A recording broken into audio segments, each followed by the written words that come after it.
வணக்கம் நண்பர்களே! இப்போ நம்ம என்ன பார்க்க போறோம்னு பார்த்தீங்கன்னா, பழையப்பா படத்துடைய அஃபிஷியல் ட்ரெய்லர் தான் பார்க்க போறோம். நம்ம தலைவர் அவங்களுக்கு பர்த்டே.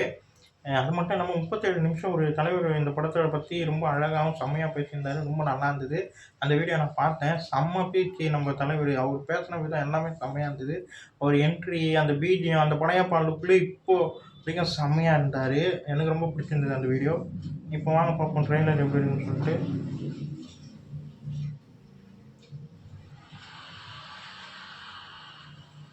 3, 2, 1. எனக்கு கண்ட்ரி ஃபுல்லா ஆள் இருக்குன்னா அவருக்கு உலகம் ஃபுல்லா ஆள் இருக்கு. எனக்கு நேஷனல் பிசினஸ் அவருக்கு இன்டர்நேஷனல் பிசினஸ். ஆமா. இப்பயே இந்த டைலாக் எழுதும்போது இப்போ இருக்கிற ஜென்ரேஷன் ஏற்ற மாதிரி இருக்கு. அப்போவே இந்த மாதிரி பண்ணிருக்காங்களா? வசனத்தை செம்மையா மாற்றிருக்காங்க. மறுபடியும் ஒரு செயலை காமிச்சேன்னு வச்சுக்க.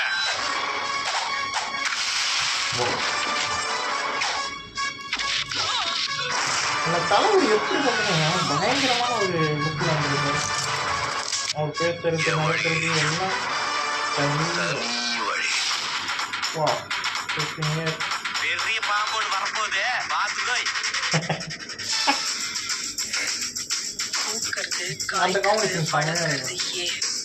நான் பாக்குறது எல்லாமே எனக்கு நான் சொல்றேன்.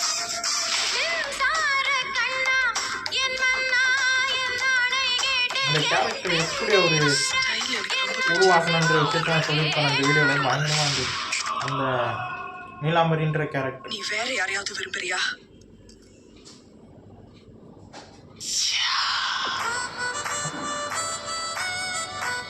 பார்த்த உடனே அந்த பொண்ணு அப்படியே ரெண்டு கை எடுத்து கும்பிடவும் தோணுதுல. அது சாத்தியம். நான் வாழ்ந்தா அது படையப்பனோட தான். அதிகமா ஆசைப்படுற ஆம்பளையும் அதிகமா கோபப்படுற பொம்பளையும் நல்லா வாழ்ந்ததா சரித்திரமே கிடையாது. நான் வாழ்ந்த இந்த வீட்டுல கடைசியா ஒரு தடவை உட்காந்துட்டு வந்துடுறேன்.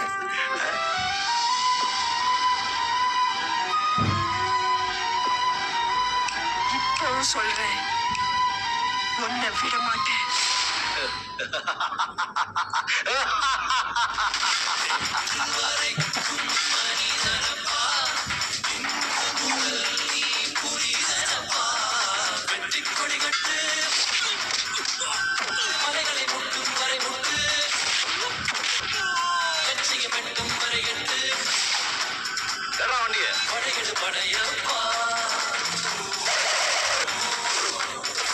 வயசானாலும் உன் ஸ்டைலும் அழகும் இன்னும் ஒன்று விட்டு போகல.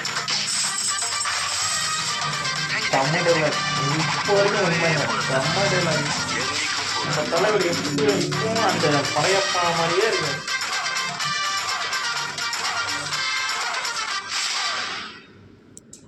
இல்ல ஆட்சியே அவங்க பக்கம் இருக்கு.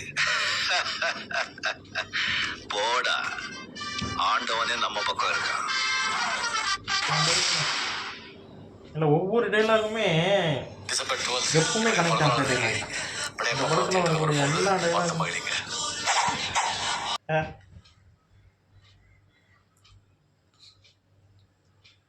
வாவ் சூப்பர் செம்ம சரியான ஒரு படம் இது.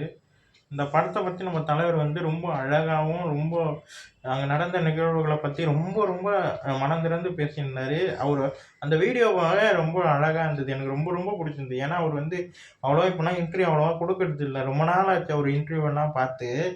இப்போ படையப்பா ரிலீஸுக்கு இப்படி ஒரு வீடியோ வெளியானது செம்மையாக இருந்தது. தலைவர் பேசின அந்த ஒவ்வொரு நிகழ்வு, அங்கே நடந்த ஒவ்வொரு நிகழ்வும் அவ்வளோ அழகாக சொல்லியிருந்தார் அந்த வீடியோவில். எனக்கு அந்த வீடியோவே ரொம்ப பிடிச்சிருந்தது. அதுக்கப்புறம் வந்து ஒரு என்ட்ரி எல்லாமே அங்கே படையப்பா மாதிரியே செம்மையாக கொடுத்து வச்சுருந்தாங்க. ரொம்ப நல்லா இருந்தது.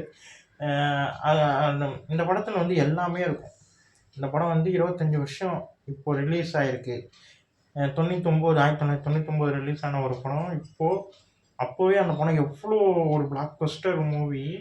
வசனமாக சரி, இந்த படத்தில் வந்து எல்லாமே இருக்கும். இந்த படத்தில் காமெடி இருக்கும், ஆக்ஷன் இருக்கும், பஞ்ச் டைலாக் செம்மையாக இருக்கும், ஃபேமிலி சென்டிமெண்ட் இருக்கும், எமோஷ்னல் இருக்கும். ஒவ்வொரு இதுவுமே இந்த படத்தில் வந்து பயங்கரமாக பண்ணியிருக்காரு. நம்ம ரஜினி சாருடைய கதை வந்து அவ்வளோ அழகாக அவர் அந்த நந்தினி கேரக்டர் எப்படி உருவானதுன்றத, அதாவது நந்தினி கேரக்டரை மையமாக வச்சு தான் ஒரு நீலாம்பரி கேரக்டரை உருவாக்கினாராம். பொன்னியின் செல்வன் படத்தில். அது வீடியோ பார்த்தவங்களுக்கு நிறைய தெரியும். அந்த கேரக்டர் எவ்வளோ பவர்ஃபுல் கேரக்டர். இதுக்கு முன்னாடி ஐஸ்வர்யா ராய் தான் பண்ணணும் இருந்தாங்களா, பட் அவங்களுக்கு பிடிக்கல, சம்திங் ஏதோ விருப்பம்ன்ற மாதிரி சொல்லியிருப்பாங்க போல. அதுக்கப்புறம் ரம்யா கிருஷ்ணன் மேம் உள்ளே வரும்போது இப்போ வரைக்கும் அந்த படத்தில் நீலாம்பரி கேரக்டர்னால் ரம்யா கிருஷ்ணன் மேமை அடிச்சுக்க முடியாது. அந்த அளவுக்கு அவங்க வந்து சம்பவம் பண்ணியிருப்பாங்க. இந்த பக்கம் ரஜினி சார் அவரு மட்டும் இல்லாமல் இப்போ எப்படி பேன் இண்டியாவில் எல்லா ஆக்டரும் உள்ளே இருக்காங்க, அதே மாதிரி இந்த படத்தில் வந்து எல்லா ஆக்டரும் நிறைய ஆக்டர் உள்ளே இருப்பாங்க. Sivaji sir, Soundarya ma'am, Ramya Krishnan ma'am, நம்ம super star Manivannan sir, Senthil sir, அப்புறம் இன்னும் இன்னும் நிறைய பேர் இருப்பாங்க. நம்ம ரகுமான் சார் மியூசிக்கு, வரக்கூடிய எல்லா பாட்டுமே சரியான ஒரு பாட்டு. ஒரு கிளாசிக்கல் மூவி, சரியான ஒரு கிளாசிக்கல் மூவி இந்த படம். இந்த படம் தியேட்டரில் பார்த்த அனுபவம் எனக்கு சின்ன வயசில் இருக்குது. அதுக்கப்புறம் விவரம் தெரிஞ்சு நான் பார்க்கும்போது ஒவ்வொரு சீனுமே நான் ரசித்து பார்த்தேன். ரஜினி சார் என்ட்ரி, அப்புறம் காமெடி சீன் எப்படி ஆச்சுன்ற விஷயத்த கூட அவர் பகிர்ந்திருப்பார். அதாவது மாப்பிள்ளை இவர் தான், ஆனால் இவர் போட்டிருக்க சட்டை எந்துன்ற அந்த காமெடி சீனு, இது மாதிரி அது மாதிரி ஓப்பன் பாடியில் நம்ம ரஜினி சார் ஆக்ஷன் சீக்வன்ஸ் பண்ணியிருப்பார் கிளைமேக்ஸில். அதெல்லாம் பார்க்கும்போது தலைவரான்ற மாதிரி தோணுச்சு. நான் விவரம் தெரிஞ்சு இந்த படம் பார்க்கும்போது சட்டையை அவுத்துட்டு ஆக்ஷன் பண்ணுறாரு, அப்படி இருப்பாருங்க. செம்மையாக இருந்தது அந்த சீன். அப்போ எனக்கு பார்க்கும்போது ரஜினி சாரா இது இப்படி இருக்காரு, அப்படி உடம்பு வச்சுருந்தாரு. செம்மையாக இருந்தது அந்த சீன் எல்லாமே. எனக்கு ரொம்ப பிடிச்ச ஆக்ஷன் சீனில் நம்ம தலைவர் அவர்களுடைய எல்லா ஆக்ஷன் சீனுமே ரொம்ப பிடிக்கும். அதில் இந்த படையப்பா படத்துடைய பேர் பாடி ஆக்ஷன் சீன் எனக்கு ரொம்ப பிடிச்சது. அப்புறம் ஊஞ்சலில் எப்படி உட்காந்த அந்த விஷயத்த வந்து அங்கே போய் தான் அவங்க யோசித்து பண்ண விஷயம். ஊஞ்சலில் துணியை போட்டு, அதாவது டவலை போட்டு இழுத்தோடனே ஊஞ்சல் வந்து உட்கார்ற மாதிரி, அதெல்லாம் அப்படி ஒரு சீன்ஸ். அதெல்லாமே நம்ம ரவிக்குமார் சார் டிரெக்டரு எவ்வளோ அழகாக பண்ணியிருக்காங்க படத்தை. சரியான ஒரு படம். அது மட்டும் இல்லாமல் இந்த படம் ரிலீஸ் ஆகி 25 வருஷம் ஆகுது. நம்ம தலைவர் சினிமாக்குள்ளே வந்து 50 வருஷம் ஆகுது. அவருக்கு 75வது பிறந்த நாள். எல்லாமே ஒரு கோல்டான ஒரு அமைப்பாக அமைஞ்சிருக்கு. ரொம்ப நல்லா இருக்குது, எனக்கு ரொம்ப பிடிச்சிருக்கு. இன்னும் பேசிக்கிட்டே இருப்பேன் நான். இந்த வீடியோ உங்களுக்கு பிடிச்சிருந்தா லைக் பண்ணுங்கள், ஷேர் பண்ணுங்கள், மறக்காமல் சேனலை சப்ஸ்கிரைப் பண்ணுங்கள், என்னை மோட்டிவேஷன் பண்ணுங்கள். பாய்.